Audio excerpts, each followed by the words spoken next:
The dust-laden winds of the Texan plains carried the scent of danger as Virgil Harding dragged his exhausted body through the wooden doors of Fort Stockton's only saloon in the late summer of 1875.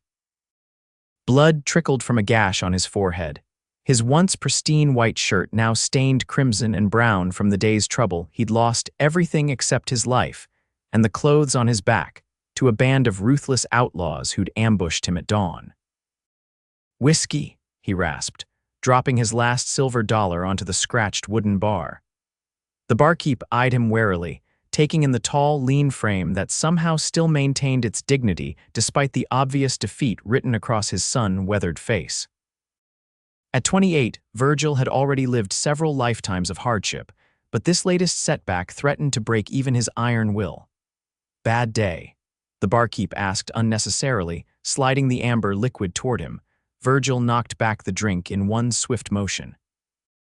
"Lost my cattle, my horse, and nearly my scalp to the Murphy gang. 3 years of savings gone before breakfast." The saloon doors swung open again, admitting a well-dressed man in his 50s whose elaborate mustache seemed at odds with his calculating eyes. Josiah Winters, Fort Stockton's wealthiest rancher and a man known for driving hard bargains. "Harding," Winters acknowledged with a nod. "Heard about your trouble, shame about those cattle." Virgil turned slowly, suspicion creeping through him. News traveled fast in Texas, but not this fast unless someone had interests that aligned with his misfortune. Word travels quick. "I make it my business to know what happens within 50 miles of my land," Winters replied, signaling for a drink of his own. "Might have an opportunity for you if you're interested in getting back on your feet. I'm listening." Virgil's voice remained neutral, though desperation clawed at him. With no horse, no cattle, and no prospects, he was dangerously close to joining the ranks of drifters who eventually died face down in some nameless creek. Winters leaned closer. "I purchased something unusual from a trader passing through from the Montana territory. Bit of a situation I'm ill-equipped to handle." "I don't deal in opium or guns," Virgil clarified immediately. The older man chuckled. "Nothing illegal. It's a woman." Virgil's hand tightened around his empty glass. "I'm not interested in not that kind of situation," Winters interrupted with a dismissive wave. "She's a giant nearly 7 feet tall, strong as an ox but wild as a mustang. I thought to employ her for heavy work at my ranch, but none of my men can control her. She's broken 3 noses and an arm since arriving yesterday." Virgil frowned, trying to picture such a woman. "And what exactly do you want me to do with her? Take her off my hands. She's yours for the price of a decent horse." "You've always had a way with difficult cases. I remember how you broke that devil stallion no one else could ride." Winter's eyes glinted with something Virgil couldn't quite identify. "You need transportation, and I need to be rid of a problem. I'm offering you a solution." "You expect me to trade a woman for a horse?" The disgust in Virgil's voice was evident. Winters shrugged. "I paid good money for her contract. She's indentured for another year to work off her passage from Norway. I'm offering you the chance to buy that contract cheap. What you do after that is your business." He paused. "Of course, if you're not interested, I could always sell her contract to the mines. They don't care about temperament, just strength." The threat wasn't subtle. The copper mines to the west were notorious for working their laborers to death. Virgil had seen the hollow-eyed survivors. "Show me this woman," Virgil said at last, draining his second whiskey. Behind the Winters ranch house stood a sturdy storage barn. As they approached, Virgil heard the unmistakable sound of something heavy smashing against wood. Winters winced at a particularly loud crash. "She's been like this since dawn," he said, unlatching the heavy padlock. "I've had to keep her confined for everyone's safety." When the door swung open, Virgil wasn't prepared for what he saw. In the dim light stood the tallest woman he'd ever encountered, her golden hair wild around a face flushed with anger. Her blue eyes blazed with such fierce defiance that Virgil found himself instinctively stepping back. She wore men's clothing, oversized trousers, and a torn shirt that still couldn't quite accommodate her frame and held a broken piece of wood like a weapon. "Diana Dahlen," Winters announced, "though we've been calling her Diana for simplicity's sake." The woman spat words in a language Virgil didn't understand, though her meaning was perfectly clear from her tone and the threatening way she brandished her makeshift club. She understands some English, Winters explained, but prefers her native tongue when she's angry, which is most of the time. Virgil studied her more carefully. Despite her rage, he could see intelligence in those stormy blue eyes. This wasn't a mindless brute, but a proud woman pushed beyond endurance. The bruising on her wrist where rope had clearly been tied too tightly told part of the story. "Leave us," Virgil said quietly to Winters. "She'll kill you. Maybe. But I won't speak to her like she's an animal with you standing there. Go."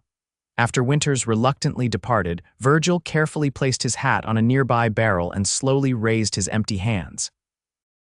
"I'm Virgil Harding," he said, keeping his voice calm and even. "I understand you're a long way from home." Diana gripped her weapon tighter, her knuckles whitening. "I'm not going to hurt you," he continued. "I've had a pretty terrible day myself, lost everything I own." He gestured to his bloodied shirt. "So I understand something about feeling trapped." She tilted her head slightly, studying him with wary eyes. He took it as a sign to continue.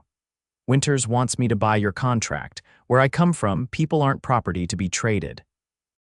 He took a careful step forward. "But if I don't, he's threatening to sell you to the mines, and that's a death sentence I wouldn't wish on anyone." "Why you help?" she asked in heavily accented English, the first words she'd spoken that he understood.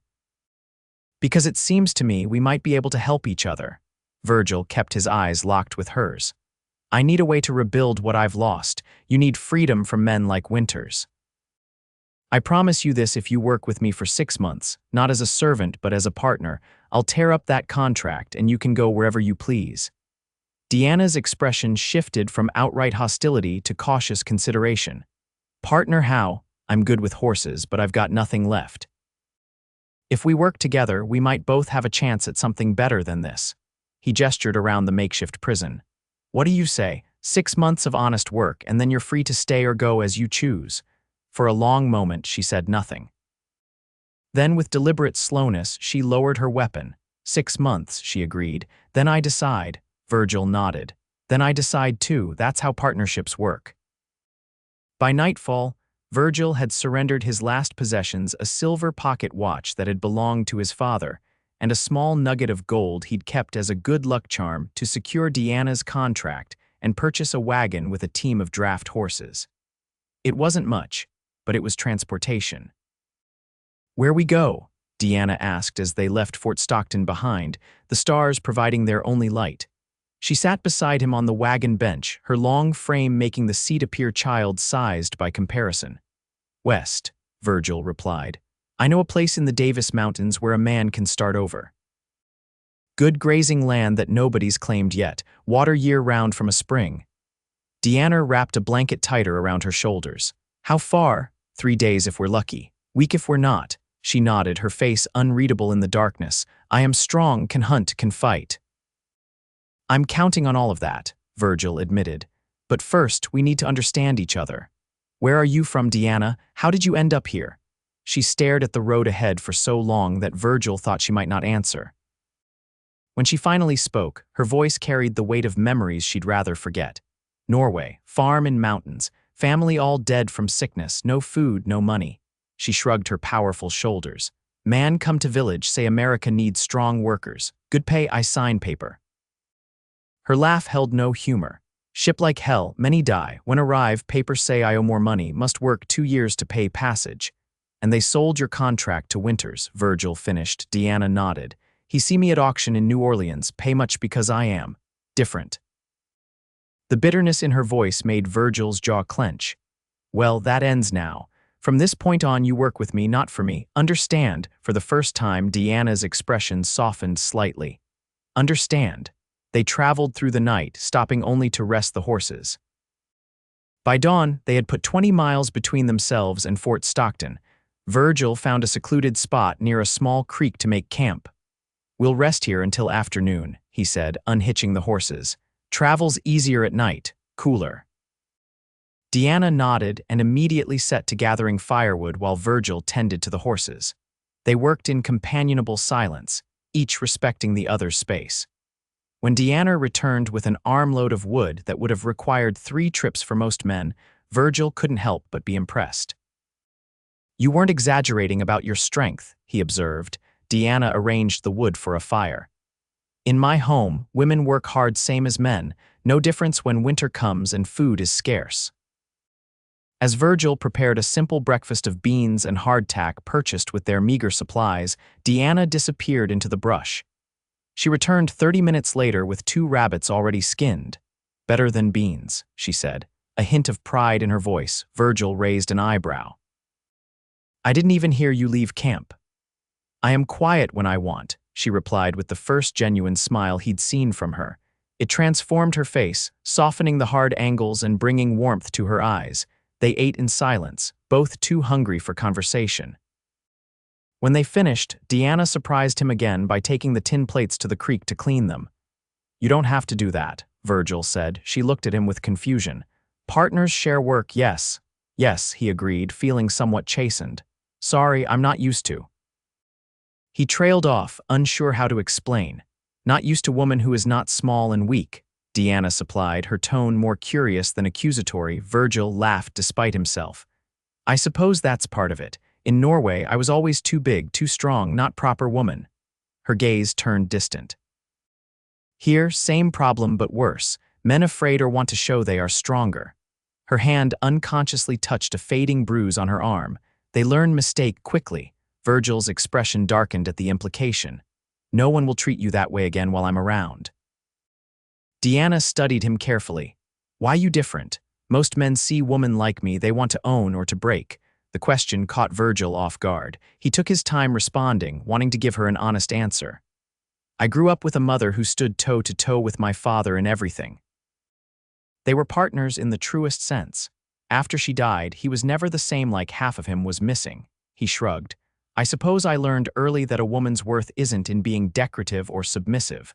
Diana absorbed his words, then nodded slowly. Good lessons, rare in men. As the day progressed, they took turns sleeping while the other kept watch. When evening approached, they hitched the horses and continued their journey westward. The harsh landscape gradually changed as they climbed in elevation, the flat plains giving way to rolling hills that would eventually become the Davis Mountains. On the 3rd day, they encountered their first significant challenge when the wagon's back wheel cracked while crossing a particularly rocky stretch. The wagon tilted dangerously, spilling their few supplies across the ground.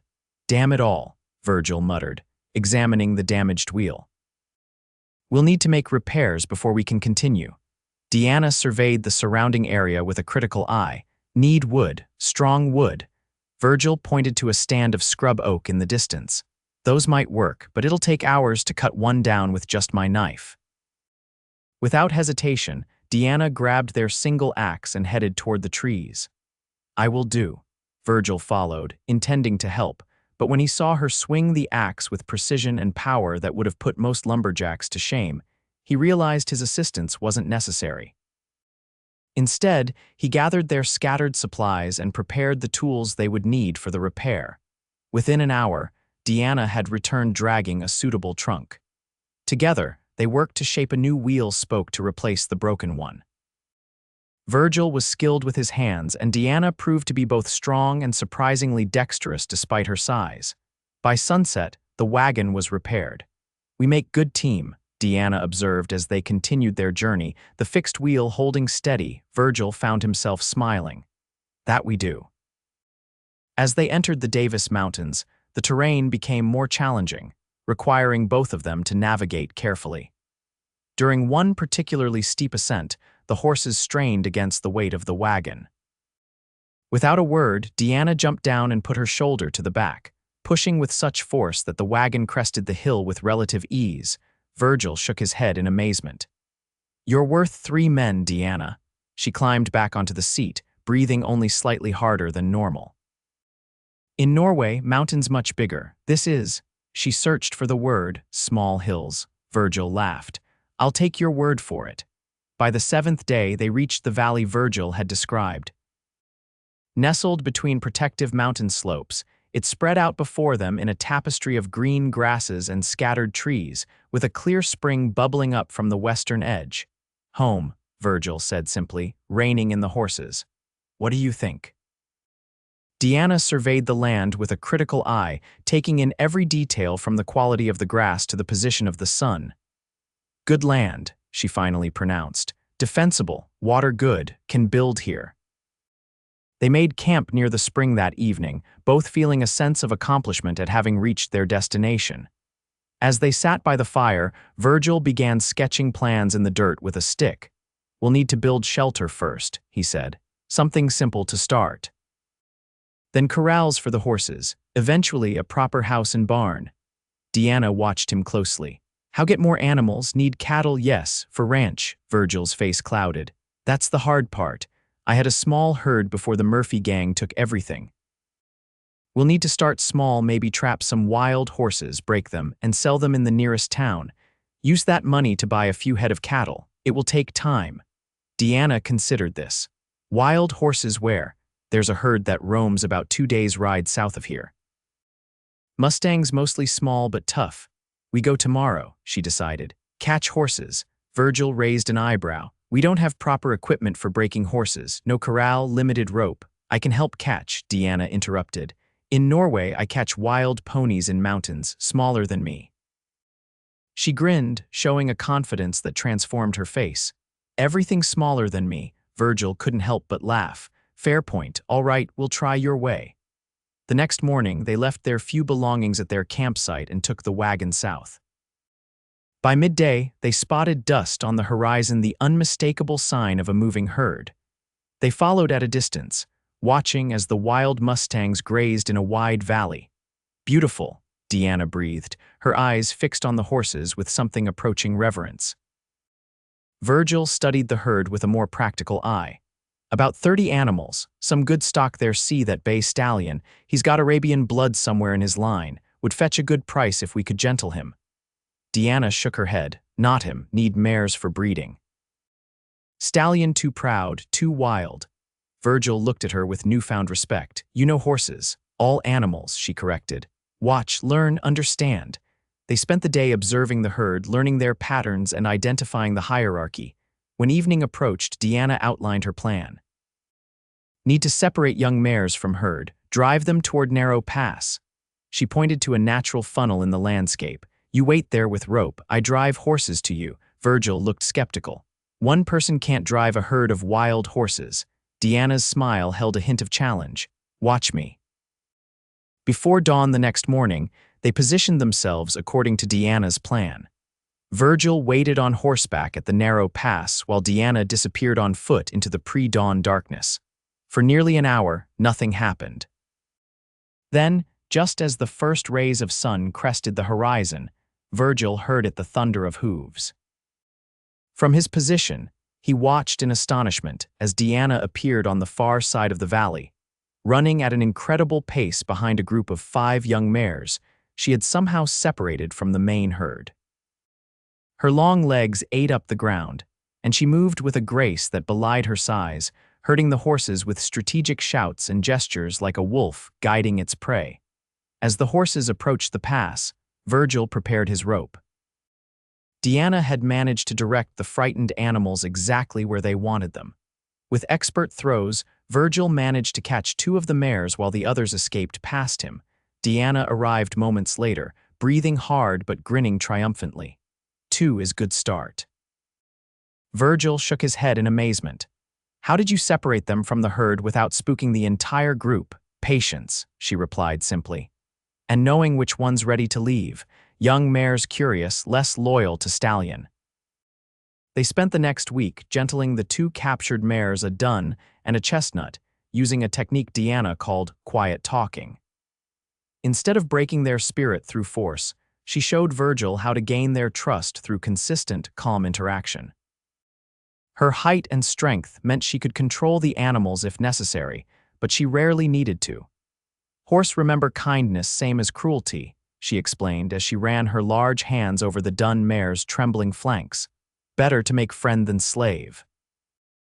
By the end of the week, both mares allowed themselves to be touched all over, and would follow Diana around their makeshift rope corral like devoted dogs. Virgil was impressed not just by her skill, but by her philosophy. "You have a gift," he told her one evening as they watched the horses graze on the picket lines. Diana looked uncomfortable with the praise. "Not gift, just understanding." "Well, whatever it is, it's remarkable." Virgil hesitated, then added, "We could catch more. With your skills and my roping, we could build a decent herd for breeding." Diana considered this. "Better than cattle at first, less expensive to feed, can sell foals next year." "My thoughts exactly."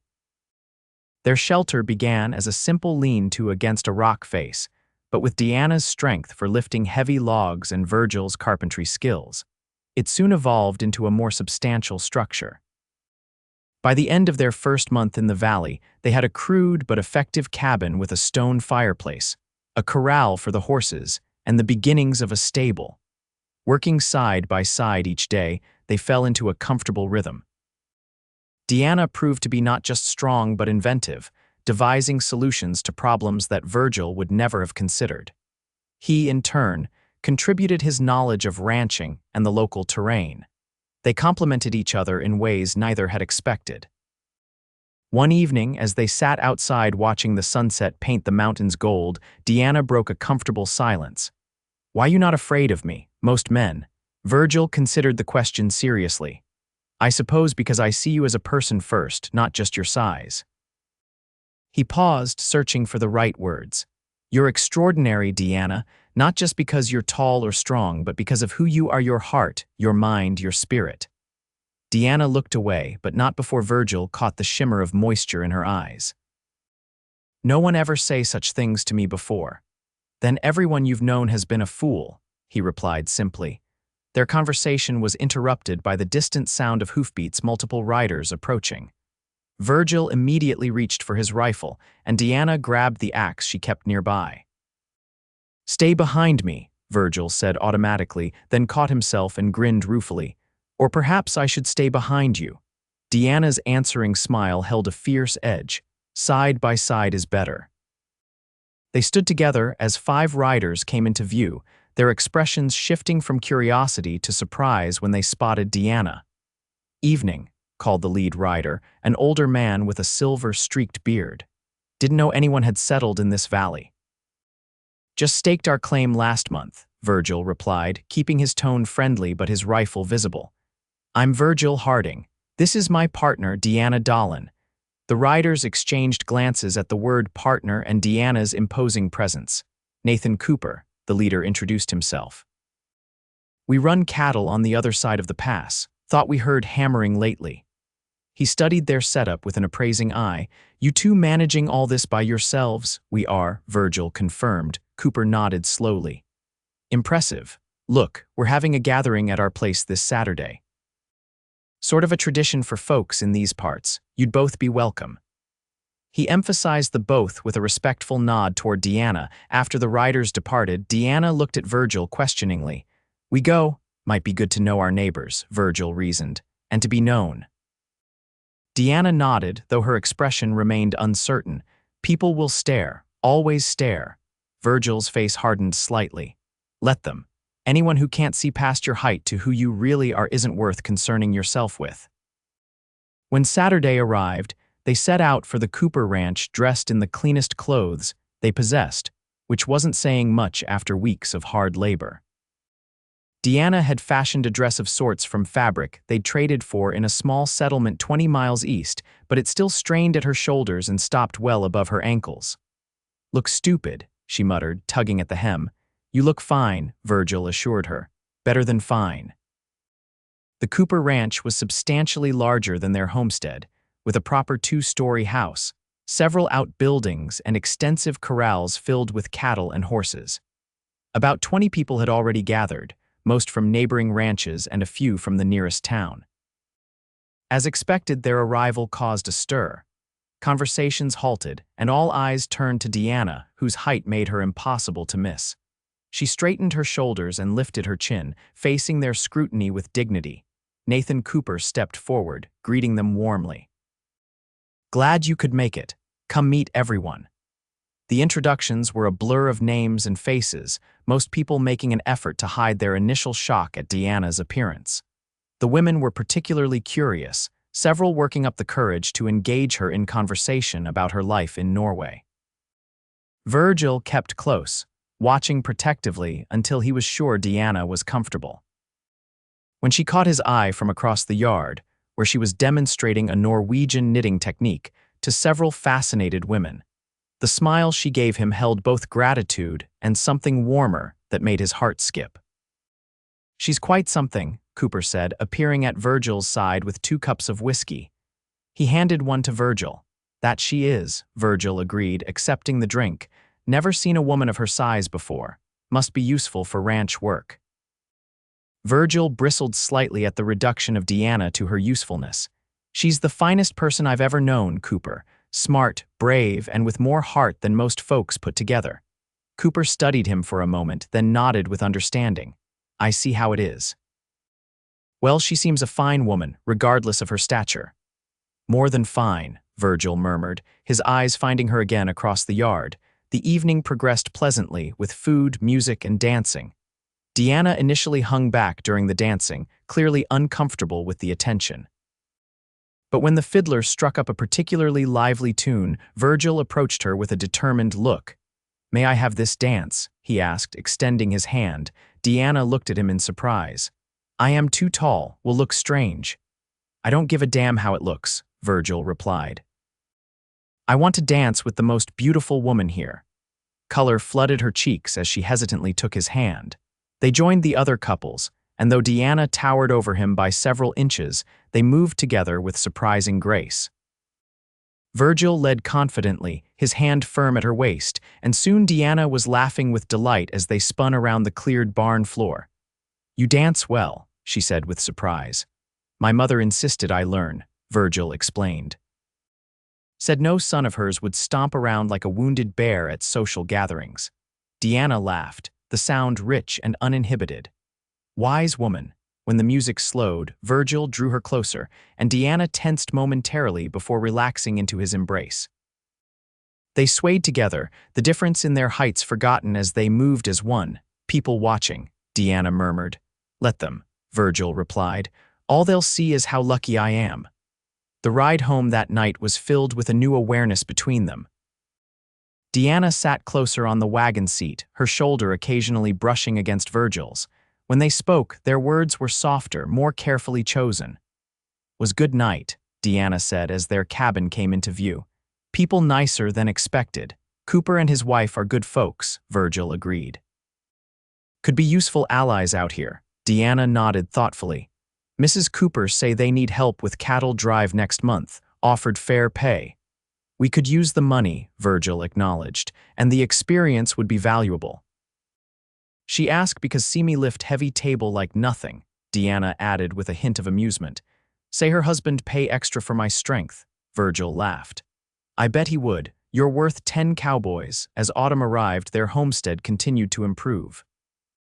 Diana proved to have a talent for training horses, working with the 2 mares until they were perfectly mannered under saddle. With Virgil's help, she caught and gentled 4 more from the wild herd, creating the foundation for a promising breeding program. Their participation in the Cooper cattle drive brought in enough money to purchase their first small herd, 10 pregnant heifers and a young bull. It wasn't much, but it was a start. More importantly, it established them as serious ranchers in the area, not just homesteaders. The changing season brought cooler temperatures and the need to prepare for winter. They worked tirelessly to ensure they had adequate food stores, firewood, and shelter for both themselves and their animals. The shared labor and common purpose drew them closer each day. One evening, as the first snow dusted the mountain peaks, they sat before the fire in their cabin. Diana was mending a shirt while Virgil carved a new handle for one of their tools. The domestic tranquility of the scene struck Virgil suddenly how natural it felt to share this space, this life with her. "Diana," he said softly, setting down his carving, "are you happy here?" She looked up, her blue eyes reflecting the firelight. "Yes, more happy than ever before." "Your contract," he began, suddenly remembering, It's been almost 6 months. Soon you'll be free to go wherever you want. Diana's hands stilled. You want me to go? God, no, Virgil said quickly. I want you to stay more than anything, but I promised you freedom to choose. She set aside her mending and moved to sit beside him on the bench he'd crafted. I choose here, she said simply. With you. Virgil took her hand, marveling as always at how such strength could also be so gentle. I need to tell you something, Diana, something I've known for a while now. She waited, her eyes never leaving his face. I love you, he said, the words both terrifying and liberating. Not because you're strong or tall or beautiful, though you are all those things. I love you because you're Diana, because when I'm with you, I'm the best version of myself. For a moment she said nothing, and Virgil feared he'd misread everything. Then, with a gentleness that belied her size, she cupped his face in her hands. I love you also, she said, her accent thickening with emotion. First man who see me, not just big woman, first person who make me feel. She searched for the word, right size. Virgil leaned forward and Diana met him halfway. Their first kiss was tentative, a careful exploration. The second was not. Months of building tension and growing love found expression as they held each other close. The differences in their physical sizes insignificant compared to how perfectly their hearts aligned. When they finally drew apart, Diana's eyes shone with unshed tears. Never thought to find this. To find you, nor I you, Virgil admitted. When Winters first told me about the giant woman he couldn't handle, I never imagined. Diana laughed softly. Life has strange paths. As winter settled over the valley, their relationship deepened. They expanded the cabin, adding a proper bedroom and improving the kitchen area. Diana insisted on fashioning furniture that accommodated both their heights, designing chairs and tables that somehow worked perfectly for each of them. Their livestock flourished despite the cold weather. Diana's careful attention to the pregnant mares and heifers ensured healthy births when spring finally arrived, bringing new life to their growing ranch. By the time the mountain snows melted, they had 3 foals and 7 calves, all strong and thriving. Word of their success, and particularly of Diana's remarkable way with horses, spread through the surrounding area. Ranchers began bringing difficult animals to her for training, paying well for her services. Virgil focused on expanding their cattle operation, applying the knowledge he'd gained working with Cooper's herd. We should give ranch proper name, Diana suggested one evening as they watched their animals graze in the spring sunshine. All real ranches have names. Virgil considered this. What did you have in mind? Highland Haven, she said after a moment. Because is high in mountains and is safe place, Haven. Highland Haven, Virgil repeated, testing the sound of it. I like it. It suits this place suits us. As their first anniversary of arriving in the valley approached, Virgil rode to the nearest town alone, returning with supplies and a small package he kept hidden from Diana. That evening, after dinner, he suggested a walk to their favorite spot, a small rise overlooking the entire valley. The sunset painted the landscape in brilliant oranges and purples as they stood together, admiring what they had built from nothing. Their cabin was now a proper home, their corrals filled with horses and cattle, and new outbuildings dotted the property. Hard to believe it's been a year, Virgil said, slipping his arm around Diana's waist. She leaned against him. Good year. The best of my life, he agreed. Taking a deep breath, he turned to face her. Which is why I was hoping we might make it official. Diana looked at him questioningly as he reached into his pocket and withdrew a simple gold band. I know it's not fancy, he said, suddenly nervous. Had to guess at the size, and I'm not even sure if this is done the same way in Norway, but Diana pressed a finger to his lips, stopping his rambling.